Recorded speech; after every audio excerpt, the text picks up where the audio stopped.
ഇന്നത്തെ വീഡിയോയിൽ ഉൾപ്പെടുത്തിയിരിക്കുന്നത് നല്ലൊരു പഴംപൊരിയുടെ റെസിപ്പിയാണ്. അപ്പോൾ നമുക്ക് നമ്മുടെ വീട്ടിലൊക്കെ ഏത്തപ്പഴം ഉള്ളപ്പോൾ നല്ല പഴുത്ത ഏത്തപ്പഴം കണ്ട് ഇതേപോലെ നമുക്ക് നല്ല പെർഫെക്റ്റായിട്ട് നല്ല ഷേപ്പിൽ പഴംപൊരി ശരിയാക്കാവുന്നതേ ഉള്ളൂ. അപ്പോൾ ഞാൻ ഇതിനകത്ത് നല്ല പെർഫെക്റ്റായിട്ട് കിട്ടുന്നതിന് വേണ്ടി ഒരു സീക്രട്ട് കാര്യം ചേർത്തിട്ടുണ്ട്. അതെന്താണെന്ന് വീഡിയോ തുടർന്ന് കാണുമ്പോൾ മനസ്സിലാവും. അപ്പോൾ നമുക്ക് വീഡിയോയിലോട്ടങ്ങ് പോകാം. അപ്പോൾ നമുക്ക് പഴംപൊരി ഉണ്ടാക്കാനായിട്ട് ഇതിപ്പോൾ നല്ലതുപോലെ പഴുത്ത് അതുപോലെ കറുത്ത് പഴുത്തിരിക്കണം, ഇതേപോലെ ഇരിക്കണം. ഇതുപോലെ പഴുത്ത ഇതിപ്പോൾ ഒരു 5-6 എടുത്തിട്ടുണ്ട്. ഒരു 5 ഞാൻ എടുക്കുന്നുള്ളൂ. ഇതിൻ്റെ തൊലിയൊക്കെ കളഞ്ഞ് 2 മുറിച്ച്, ഇതിപ്പോൾ 4 മുറിക്കാം, വെറും ചെറിയ പീസായിട്ട് മുറിക്കാം. അപ്പോൾ ഇതിപ്പോൾ ഞാൻ 2 ഒരു ഏത്തപ്പഴം 2 മുറിച്ച് എടുത്തിട്ട് കാണിക്കാം. ഇതിപ്പോൾ കണ്ടല്ലോ, ഇതേ രീതിയിലെല്ലാം കട്ട് ചെയ്ത് വെച്ചിട്ടുണ്ട്.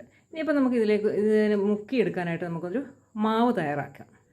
അപ്പോൾ നമുക്കിനി ഈ പഴംപൊരി ശരിയാക്കി എടുക്കുന്നതിന് വേണ്ടി ഒരു മാവ് തയ്യാറാക്കണം. അതിനായിട്ട് 1 കപ്പ് മൈദ അങ്ങിട്ട് കൊടുക്കാം ഈ പാത്രത്തിലേക്ക്. അതിൻ്റെ കൂടെ ഒരു 4 ടേബിൾ സ്പൂൺ അരിപ്പൊടിയും കൂടെ അങ്ങിട്ട് കൊടുക്കാം. അപ്പോൾ ഇതിലേക്ക് കളറിനായിട്ട് മഞ്ഞൾപ്പൊടി അങ്ങിട്ട് കൊടുക്കാം.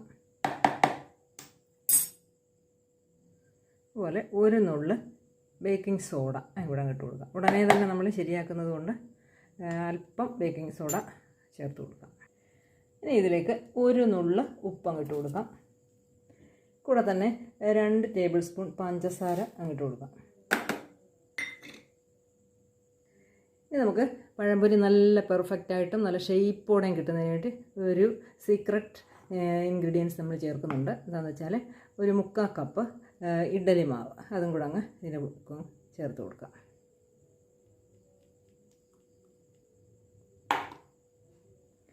ഇനി ഇത് നല്ലതുപോലെ ഒന്ന് കലക്കിയെടുക്കാം. കലക്കിയെടുത്തിട്ട് കണ്ടോ, ഇതായിപ്പോൾ ഇതിൻ്റെ ഒരു പരുവം.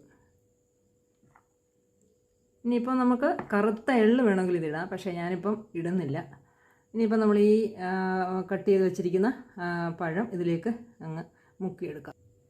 ഇതിൽ ഓരോന്നോരോന്ന് ഇതിലേക്ക് എടുത്തങ്ങ് ഇടാം.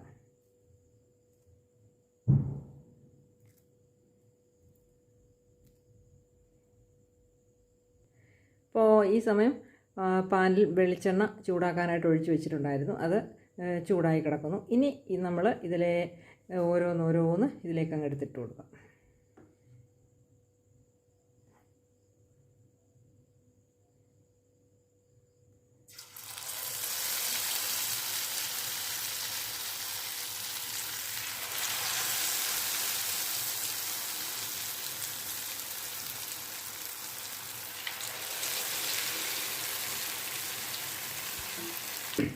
ഇനിയിപ്പോൾ നമുക്ക് ഓരോന്ന് തിരിച്ചിട്ട് കൊടുക്കാം.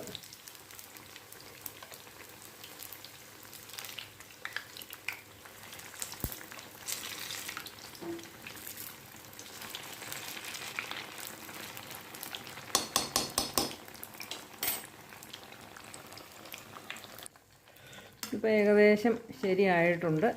ഇതിപ്പോൾ കോരി നമുക്ക് എടുക്കാം.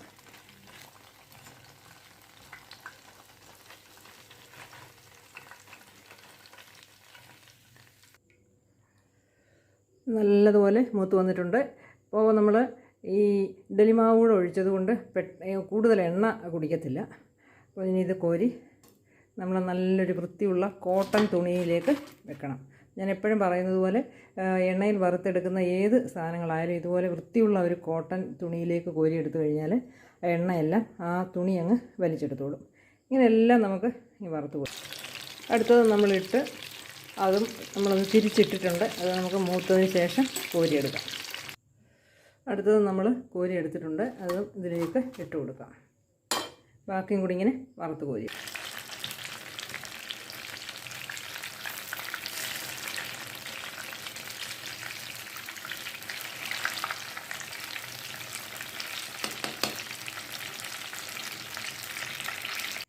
കണ്ടോ, അപ്പോൾ നമ്മളെല്ലാം ഇവിടെ ശരിയാക്കി വെച്ചിട്ടുണ്ട്. അപ്പോൾ വെറും 5 ഏത്തപ്പഴം കൊണ്ട് ഒരു 10 പഴംപൊരി നമ്മളിവിടെ റെഡിയാക്കിയിട്ടുണ്ട്. അപ്പോൾ നിങ്ങളും ഇതുപോലെ വളരെ പെട്ടെന്ന് ഇത് ശരിയാക്കാവുന്ന ഈ ഒരു പഴംപൊരി ശരിയാക്കണം. അപ്പോൾ അടുത്ത വീഡിയോയിൽ നല്ലൊരു റെസിപ്പിയായിട്ട് വരാം. അതുവരേക്കും ബായ്.